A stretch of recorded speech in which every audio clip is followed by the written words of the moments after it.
පහුගිය වීඩියෝ එකේ හුඟක් අය අහලා තිබ්බ ප්‍රශ්න තමයි මේක. කොහොමද රචනා ප්‍රශ්නවලට හරියට උත්තර ලියන්න සූදානම් වෙන්නේ කියලා. ඉතින් අද වීඩියෝ එක ඉගෙන. මම අප්සරා දනංජනි. කොළඹ විශ්වවිද්‍යාලයේ වෛද්‍ය පීඨයේ ප්‍රථම වසරේ වෛද්‍ය ශිෂ්‍යාවක්. දැන් මම කියන්න හදන්නේ මම කොහොමද රචනා ප්‍රශ්න වලට ලෑස්ති වුනේ කියලා. ඇත්තටම කිව්වොත් අපේ පාසලෙන් හැමදාම අපිට රචනා ප්‍රශ්න ගන්න ලියුවා. අපි මෙහෙම වැඩක් කරේ. සර් දවසකට කලින් අපිට ඊළඟ දවසේ ලියන රචනා ප්‍රශ්නේ ඒකට අදාළ මාකින් එකයි දෙනවා.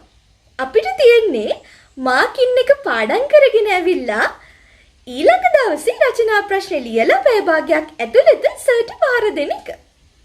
මම හිතනවා මේ ක්‍රමය තමයි රචනා ප්‍රශ්න හදාගන්න තියෙන හොඳම ක්‍රමය කියලා. මොකද අපි කවදාවත් පාඩම් කරන්නේ නැතුව හරියම නැත්තම් ඒකේ අනිත් පැත්ත පොත බලාගෙන හරි රචනා ප්‍රශ්න ලිව්වට රචනා ප්‍රශ්නයක් හරියට හදාගන්න හරියට ලකුණු ගන්න එක හුඟක් අමාරුයි. ඉතින් ඒ නිසා ගෙදරදී වුණත් රචනා ප්‍රශ්නයක් ලියනවා නම් මං කලේ අදාළ රචනා ප්‍රශ්නයට පහුගිය අවුරුද්දේ හරි එහෙම නැත්නම් ඔයාලට ලැබෙන මාකින් ස්කීම් එකක් හරි ඇතිනේ. අන්නේ මාකින් ස්කීම් එකේ මොනවාද තියෙන්නේ කියලා ඉස්සෙල්ලා හොඳට පාඩම් කරලා පාඩම් කරනවා කියන්නේ අවබෝධයෙන් එක තීරුම් අරන් ඒ කරුණු ටික මෙනෙහි කරලා කීප පාරක්ම ටික වෙලාවකින් ආයෙ ප්‍රශ්නේ ලියලා බැලුවා. පැය භාගයක් ඇතුළත මට කොච්චරක් අමතකද මට කොච්චරක් ලකුණු ගන්න පුළුවන්ද කියන එක. ඊළඟ එක තමයි දැන් ඔයාලා ඉස්කෝලේ ගිහින් ටර්ම් ටෙස්ට් ලියන එක අනිවාර්යයිනේ. ඒක කළොත් තමයි ඔයාගේ තියෙන වැරදි හදාගන්න පුළුවන් වෙන්නේ. සමහර වෙලෙට ඔයා මම ගෙදරදී කොච්චර අපේ ප්‍රශ්න බැලුවත් අපි අතින් සමහර වැරදි අපිට මගහැරලා යන්න පුළුවන්. හැබැයි පාසලේ ඉන්න උත්තරපත්‍ර පරීක්ෂා කරන ගුරුවරුන්ට එහෙම වැරද්දක් තිබ්බොත් ශනින් යාලට ඒක අල්ලගන්න පුළුවන්. ඒ නිසා ටර්ම් ටෙස්ට් එක ගිහින් ලියන එක මේ රචනා ප්‍රශ්න හදාගන්න එකේදී ඉතාම වැදගත් කාරණාවක් වෙනවා. අනිත් එක තමයි ඔයාලා අපි පාසල් යනවා වගේම අපි ටියුෂන් ක්ලාසස් වලට යනවනේ. ඉතින් මම ගියපු ක්ලාස් එකේ නම් පළවෙනි පාඩමේ ඉඳන් පස්වෙනි පාඩම වෙනකම්ම එන්න පුළුවන් සියලුම රචනා ප්‍රශ්න අන්තර්ගත කරලා ඒවට මාකින් එකත් එක්ක අපිට ටියුට් එකක් දුන්නා. ගෙදරදී ප්‍රශ්න කරන වෙලාවට නම් මං කරේ ඒ මාකින් එක ඉස්සෙල්ලා පාඩම් කරලා ඊට පස්සේ වෙනමම පැය භාගයක් අරගෙන ඒවට උත්තර ලියපු එක. හැබැයි උතන පුංචි ප්‍රශ්නයක් වෙනවා 2024 අවුරුද්දේ. ගොඩක් අය හිතුවා පළවෙනි පාඩම් 5න් විතරක් අපිට රචනා ප්‍රශ්න ඔක්කොම කරගන්න පුළුවන් වෙයි කියලා. 2023 වෙනකම්ම අපේ අවුරුද්ද වෙනකම්ම ඒක හැමෝම කරගන්න පුළුවන් වුණා. හැබැයි 2024 දී අග පාඩමින් එක කොටසකුයි මුල් පාඩමින් එක කොටසකුයි විදිහට තමයි හුඟක් ප්‍රශ්න අහලා තිබ්බේ. ඒ වගේ අවස්ථාවල අර මුල් පාඩම් 5ක් විතරක් බලාගෙන ගියොත් අපිට ගන්න ලකුණු ප්‍රමාණයක් භාගයක් තමයි ගන්න පුළුවන් වෙන්නේ.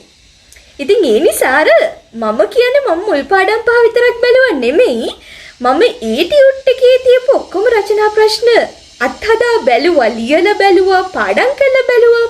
ලියන්න වෙලාව තිබ්බේ නැත්තම් ප්‍රශ්නේ කියව මම උත්තරේ පාඩම් කරගත්තා, තේරුම් ගත්තා. ඊට පස්සේ ටික වෙලාවක් ගිහින් මට බැලුවා මට උත්තරේ කියන්න පුළුවන්ද කියලා මතකයි. අපි හිතමුකෝ ඔයාට පාසලෙන් හරි ක්ලාස් එකකින් හරි කොහෙවත්ම තැනක් නැහැ රචනා ප්‍රශ්න හොයාගන්න.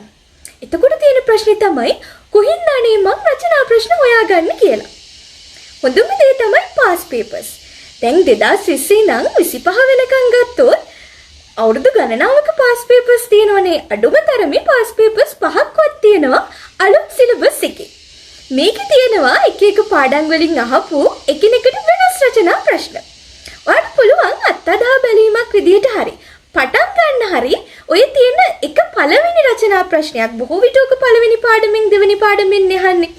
ඒ ප්‍රශ්නේ දිහා බලලා මාකින් එක අරගෙන උත්තරේ පාඩම් කරගන්න ඉස්සලා ඊට පස්සේ ඒක නැවත කීප වතාවක් මෙනෙහි කරලා ටික වෙලාවක් ගියාට පස්සේ පැය භාගයක් අරගෙන හරියට අවංකව පැය භාගය ඇතුළතදී උත්තරේ ලියලා ඊට පස්සේ ඔයාම හරි දාගෙන බලන්න ඔයාලට කොච්චරක් හරියට කරගන්න පුළුවන් වුණාද කියලා. එහෙම නැත්නම් ටික ටික ඉගෙනගෙන යනකොට ඔයාලට තේරෙනවා පාඩම් දිහා බැලුවම මේ පාඩම් කරන කොටසෙන් රචනා ප්‍රශ්නයක් අහන්න පුළුවන් නේද කියලා. ඒක ඔයා හිතන්නේ ඔයාට හිතෙනවා නම් මෙතන පොයින්ට්ස් 38ක් හදාගන්න පුළුවන් කියලා හරි. එහෙම නැත්නම් මේ රූපයත් එක්ක එකතු වුණාම ලකුණු 150ක් මහාචාර්යතුමාට හදාගන්න පුළුවන් නම් එතන බොහෝ විට සම්භාවිතාවයක් තියෙනවා රචනා ප්‍රශ්නයක් අහන්න. උදාහරණයක් විදිහට පොගනාටුන්ගේ ජීවන චක්‍රය ගන්නකෝ. ඒ වගේ තැන්වල පොයින්ට්ස් එක පිට එක දිගට ඔයාට දීලා තියෙනවා. ඔයාට තියෙන්නේ ඒ ටික පාඩම් කරගන්න විතරයි. එතකොට මේ වගේ තැන ඔයාට කෙලින්ම හිතන්න පුළුවන් මේක රචනා ප්‍රශ්නයක් විදිහට එයි නේද කියලා. එතකොට අර මං කියපු දේම ඒ විදිහට අනුගමනය කරගෙන රචනා ප්‍රශ්න ලියන්න තියෙන්නේ. අනිත් එක තමයි සමහර තැන්වල රචනා ප්‍රශ්න අහනවා. ඒ රචනා ප්‍රශ්නේ එක පිළිතුරක් තියෙන එක තැනක අනිත් කොටස තියෙන රචනා ප්‍රශ්නයට අදාළ වෙන තව තැනක. හොඳම උදාහරණය තමයි නිර්වායුෂසනය. දැන් නිර්වායුෂසනය කියන මාතෘකාව යටතේ පුංචි කොටස් දෙකක් විතරයිනේ තියෙන්නේ. එතකොට ඔයාට හිතෙනවා මේකෙන් රචනා ප්‍රශ්නයක් තියා එකේ කෑල්ලක්වත් අහන්න පුළුවන්ද කියලා. ඇත්තටම අපි අමතක කරන දෙයක් තියෙනවා. අපි හිතන්නේ එතන තියෙන කොටස විතරයි ලියන්න ඕනි කියලා. හැබැයි අපිට අමතක වෙනවා නිර්වායුෂසනයේ කොටසක් තමයි ග්ලයිකොලිසිය කියන්නේ කියලා. එතකොට ග්ලයිකොලිසිය විස්තර කරන්නේ නිර්වායුෂසනය යටතේ නෙමෙයි සම්පත් පොතේ. ග්ලයිකොලිසිය විස්තර කරන්නේ සම්පත් පොතේ ස්වායුෂසනය යටතේ. හැබැයි මාකින් එක හදනකොට ඒක අතන තිබ්බද කියන එක සලකන්න ඕනි කාරණාවක් වෙන්නේ නැහැ මහාචාර්යවරයාට. ඒ නිසා ඔයා ඒ වගේ තැන්වලදී තාම කල්පනාකාරීව තමයි වැඩ කරන්න ඕනේ. මම කලින් වීඩියෝ එකේදී කිව්වා අවබෝධයෙන් තේරුම් ගන්නවා කියන එක කොච්චර වැදගත්ද කියලා. රචනා ප්‍රශ්න වලටත් ඒ අවබෝධය තියෙන එක හරියට වටිනවා. මොකද සමහර අවස්ථාවල අපිට අර කියන්නේ අපි සමහර ප්‍රශ්න තියෙනවා කියන අපිව කරකවල අතාරින්න මොනවද කියලා හිතා ගන්න බෑ කියලා. අන්න ඒ වගේ ප්‍රශ්න වලට ඔයාට හරියට උත්තර ලියන්න ඕනි නම් අවබෝධයක් තියෙන්නත් ඕනි. අර සියලුම තියරි කරුණු මතක තියෙනවාට අමතරව. අන්තිමට කියන්න තියෙන්නේ ඕනෑම කරුණු 38කට උනාට හරි ගලා යාමක් සහිතව රචනා ප්‍රශ්න ලස්සනට ලියන්න. ඒක ඔයා ටික ටික ලියනකොට පුරුදු වෙයි.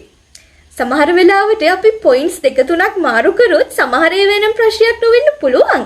ඒත් කෘත්‍යයක් වගේ අහලා තියෙන තැනකදී ඒක ලොකු ප්‍රශ්නයක් වෙන්න පුළුවන්. ඒ නිසා ඒක නම් සැලකිලිමත් වෙන්න නංගි මල්ලි.